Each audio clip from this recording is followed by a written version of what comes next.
عز كرة القدم تحولت الى الامانه فساد مو طبيعي، صح؟ تتفق؟ اليوم احنا قاعد نتكلم مع شخصيه رياضيه اعلاميه عدت ال10 سنوات في الاعلام، عنده خبره كرويه ويشجع برشلونه، ويشجع برشلونه، لكن اليوم نقول حق اليوم شنو الفار اضاف الى كرة القدم؟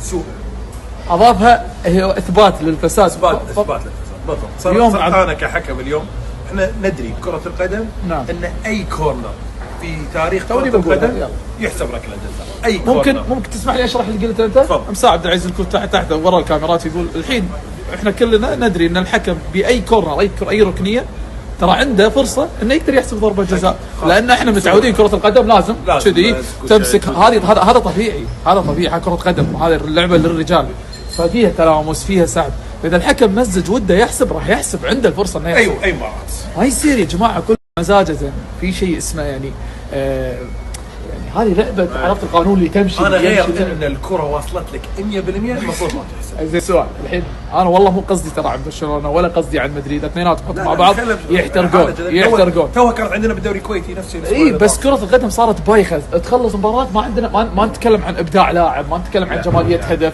ما نتكلم عن تكتيك معين، نتكلم بس تحكيم. بالاخص خارج الدوري الانجليزي صراحه الدوري الوحيد اللي صح فيه جدليه وعاديه جدا بسيطه جدا تحصل اخطاء.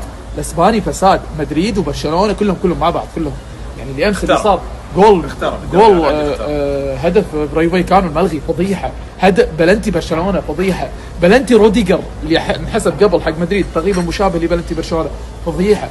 لا صار الدوري بايخ، نخلص المباراه ندش السوشيال ميديا تحكيم.